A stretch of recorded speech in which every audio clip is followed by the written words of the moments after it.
Ndasubiye kubaramutsa bene data nkunda amahoro y'umwami wacu Yesu Kristo abane namwe mwese aho muri hose ku isi yose.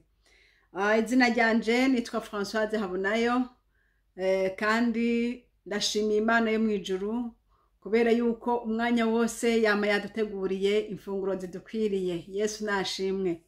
Uyu munsi rero tuzatwiga kwijambo ryitwa ingene twokongera tukunga ubucuti na bariya twagiraniye nabi. Ni gute wokongera ukunga ubucuti na wa wundi mwahora ubucuti bwariho mugabo bwaravuyeho. Ni gute mwokongera mugasubira hamwe? Ni ikihe kiraro wocako kugira ngo vyongere bigende neza? Uyu munsi rero tugomba kurabira hamwe ingene twokongera tukungwa ubucuti nabo ubucuti bwavuyeho. Bene data, igituma tuvuga gutya, ibi ni ibintu bishika mu buzima. Ushaka kuba wari ufise umugenzi wawe mukundana, hanyuma kubw'imvo kanaka mukaba mutakivugana, kumbure niwe wabateranije, kumbure n'amajambo yawe wamubariye aramubabaza bituma akwigirwa kure, kumbure n'ibindi vyinshi cyane bishobora kuba byarabaye mugabo ubucuti bukaba bwarapfuye. None ni gute twokongera tukunga ubucuti? Kubera yuko bidakwiye ko haba urugabure hagati y'abavukana canke haba urugabure hagati y'abakundana, haba urugabure hagati y'abene Mana. Si byiza. Misi yose haba hakenewe ikiraro kugira ngo bikunde byongere bisubire mu nzira nziza. Yesu nashimwe. Ibyo tubisanga mu ijambo ry'Imana. Imana yonyene niyo yabitwigishije, niyo yabitweretse. Kubera yuko kera ijambo ry'Imana ritubwira ngo twari twaratandukanye n'Imana kubera ibicumuro byacu. Hanyuma rero Imana ikiduha ikiraro kugira ngo bikunde yuko twebwe dushaka gushikira Imana. Imana ikirungika umwana wawe Yesu Kristo arapfa kugira ngo muri we dushobore gushikira Imana. Yesu nahabwa icubahiro. Ni muri Kristo Yesu rero twahawe, niho hari inzira idushoboza kugenda gushika aho Imana iri. Imana nishimwe. Hanyuma rero ibyo byabaye ku mwana w'umuntu n'Imana. Ikiraro cabaye Kristo Yesu. None twebwe abana b'abantu b'uyu munsi hamwe ngize ico mpfa na mugenzanje, ikiraro ni ikihe kugira ngo bikunde nshobore kumushikira twongere kunga ubumwe? N'abarambiye rero reka turabe mu ijambo ry'Imana. Ijambo ry'Imana riri mu Migani 28 hariya ku murongo wa 13. Haravuga ngo iki? Haravuga ngo upfukapfuka ibigabitanyo vyiwe ntazoronka umugisha, ariko uwuvyihana akabireka azogirirwa ikigongwe. Aha turabonye ijambere ngo upfukapfuka ibigabitanyo vyiwe ntazoronka umugisha. Aha turabona ijambo ryitwa gupfukapfuka. Umuntu agapfukapfuka ibyo yakosheje, umuntu agapfukapfuka ibyo yakoze. Ushobora kuba wagiriye nabi mwene so, waramututse kumbura canke waramuvuze nabi, hanyuma rero arabimenya. Canke ishobora kuba ari umwana wawe wagiriye nabi, waramusezeraniye kumuha ikintu, hanyuma rero ico gihe kigashika ntibikunde ntubikore. Ugasanga uwo mwana rero acabiye agufata nabi, agufashe nkaho umenga nturi wo kwizigirwa. None wo bigenza gute kugira ngo yongera musubizemo umutima w'icizere? N'iri jambo ngo upfukapfuka bisobanurwa genda rero nshuti yanje.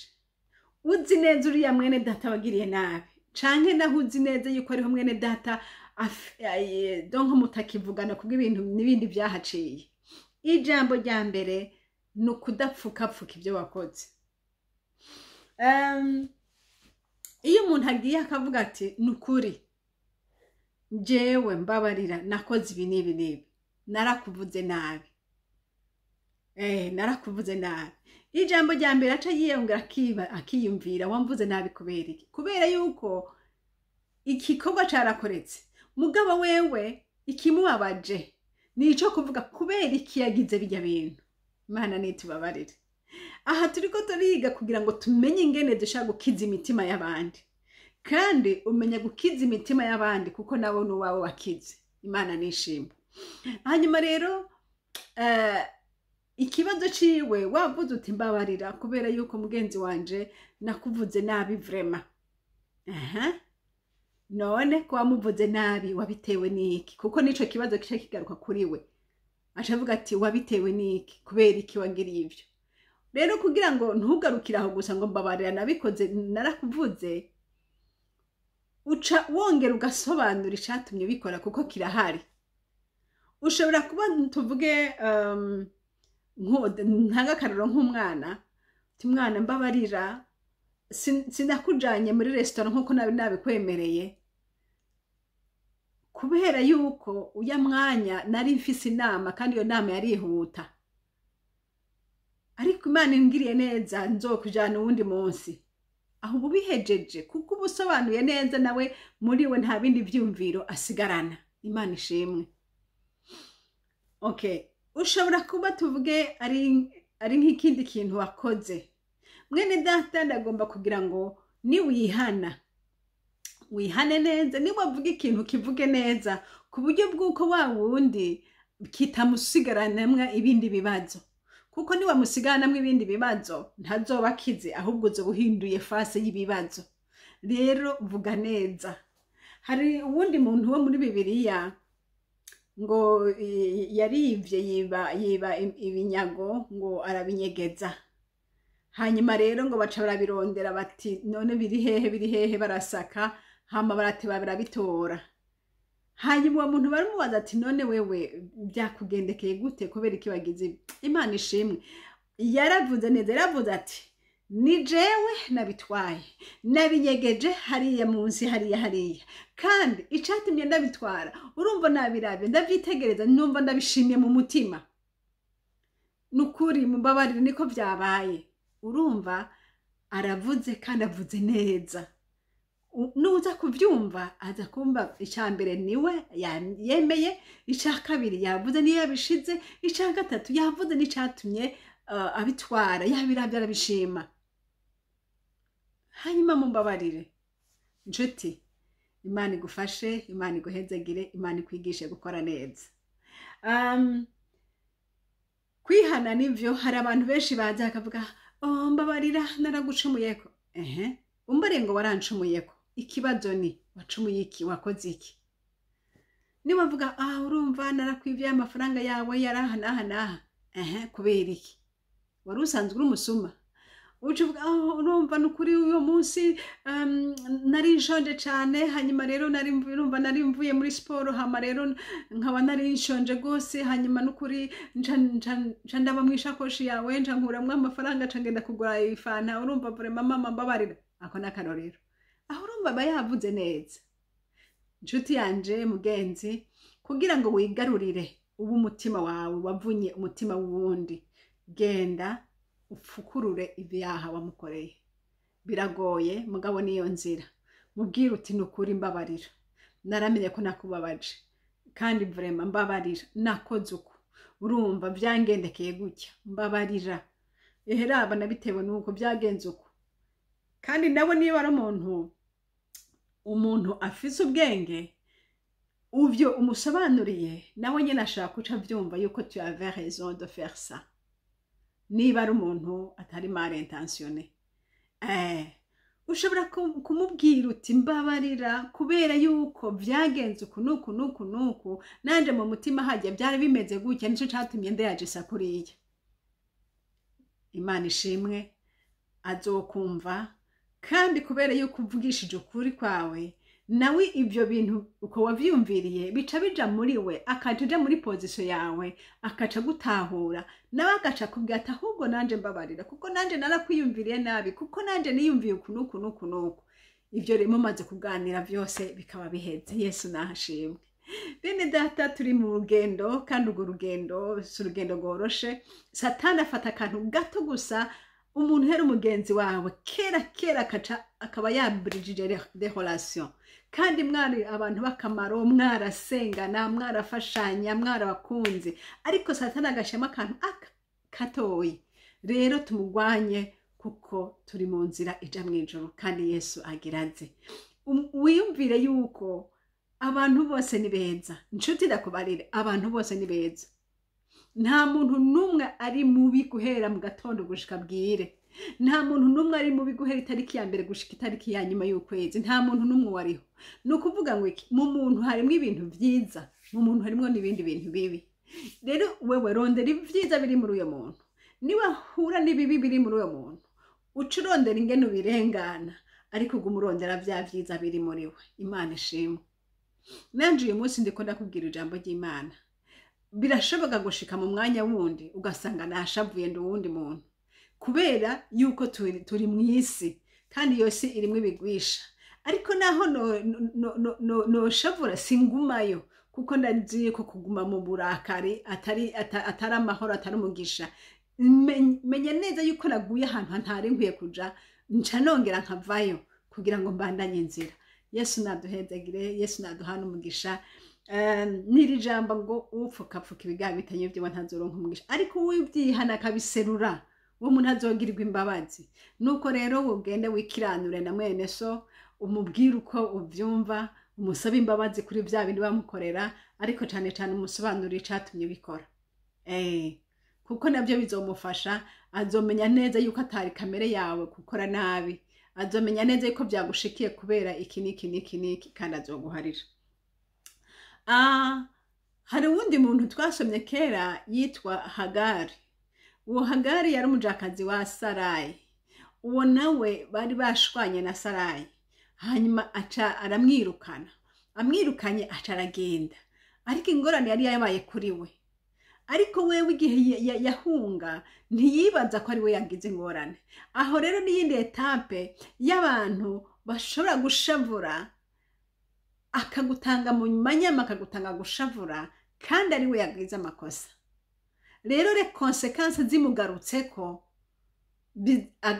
agaca aronka igihano kubera le konsekansi zamugarutseko rero burya bariya bose bidodomba canke bariya bose bashavura suko aribo bose suko bari bakwiye gushavura bishobora kuba ari le konsekansi zamugarutseko kubera ikintu kanaka yakoze rero nuriya Hagari niko byari bimeze Hagari rero nawe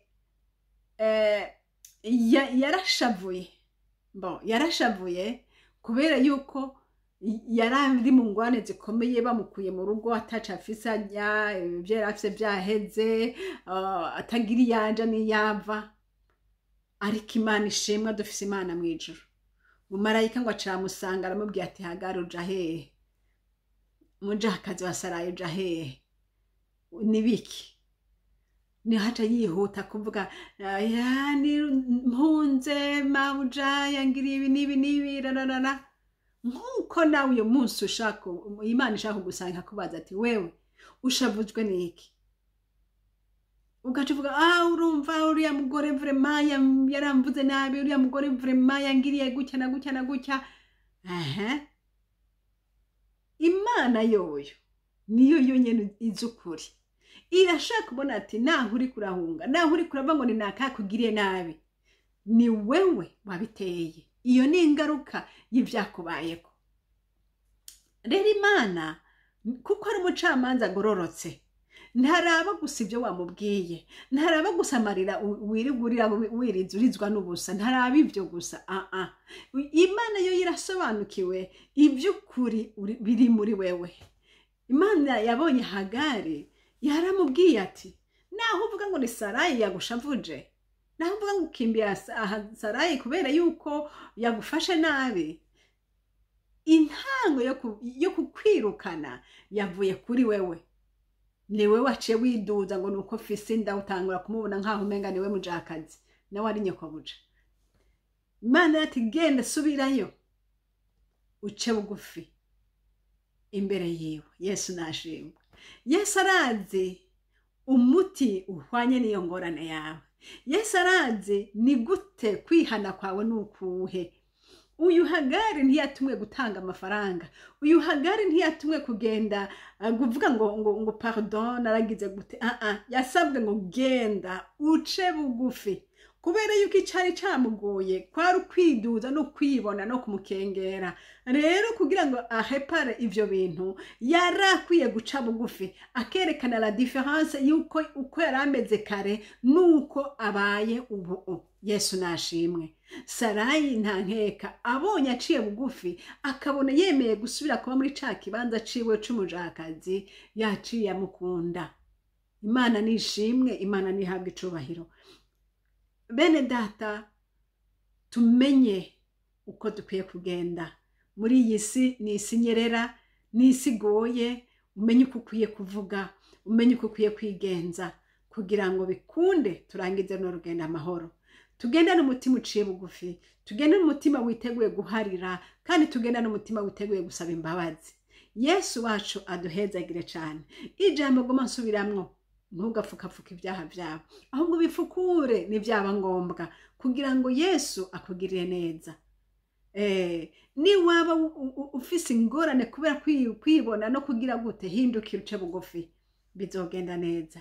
Nuko rero bene data, ndabashimiye cyane kubwa amajambo meza tuganiriye. Ndasaba mpwemu yera kugira ngo ashishikare kubigisha nkuko nanje yashishikaye kunyigisha. Nababwiye ngo turi mu isi y'ubunyerere, tugenda turaterana inkokora n'abo tujanye. Ashobora kuba ari umugabo wawe mugaterana inkokora, ashobora kuba ari umwana wawe mugaterana inkokora, ashobora kuba ari ujya mukorane mugaterana inkokora, ashobora kuba ari wa mugenzi wawe pfamfe mugaterana inkokora. Uwo muri kumwe uwo mujana niwe muzoterana inkokora. Ntuzoterana inkokora n'uwundi muntu wo hanze ataca musangiye, ariko uwo muri kumwe mujana, kubera yuko mujana nico gituma mushobora guterana inkokora. Ariko hamwe n'ivyo birakunda mukajana urugendo rukarangira amahoro. Nimwagenda mwitwaje umutima wo kubabarira, kandi nimwagenda mwitwaje umutima wo guca bugufi n'umutima wo gusaba imbabazi, byose birakunda. Hamwe n'ivyo ndabizi ko urukundo ruba ruhari, kandi ijambo ry'Imana rivuga ngo urukundo rurenzako, ngo urukundo guhanganira byose. Iyo ngabire y'urukundo tuyivugutire, izotushoboza kurengana ibi bibazo byose umuntu agenda ahura navyo. Imana y'ububasha nibahezegire, Imana y'ububasha nibaha umugisha.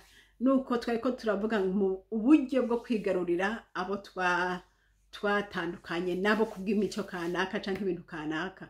Inzira twayibonye nukugaruka ukihana, ukamusaba imbabazi. Haleluya. Ugapfukura ibyaha byawe, ego ukemera ugaca bugufi.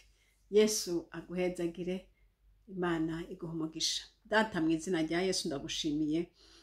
Haleluya, kuko uri umwami aganza byose, uri umwami akomeye, umwami agira neza. Data, ndagushimiye kuko uri kuratwigisha ingene dukwiye kugenda muri uru rugendo, urugendo rwuzuye ubunyerere, urugendo rwuzuye ibikwazo vyinshi. Uhoraho Mana, uduha umutima wo guca bugufi, hano uduha umutima Yesu wo gusaba imbabazi, uduha umutima kandi Mana wo kwihana, kandi twihane neza, tuganire neza. Tituvuga gace, kuko tuvuza gace byozana ibindi bibazo, ariko Yesu de kuganira neza kugira ngo byose bigende neza. Ndagushimiye ko vyumvise. Bene data ubaha umugisha, bene data ubagire neza, ubahezagire. Ni mu izina ryawe ryera Kristo Yesu nsenze, amen. Yari Françoise. Nimero za telefone ni +46 768 0065 46. Kandi shene tuvugira ko ni shene Habonayo. Imana ibaha umugisha mwese, amen. Hallelujah.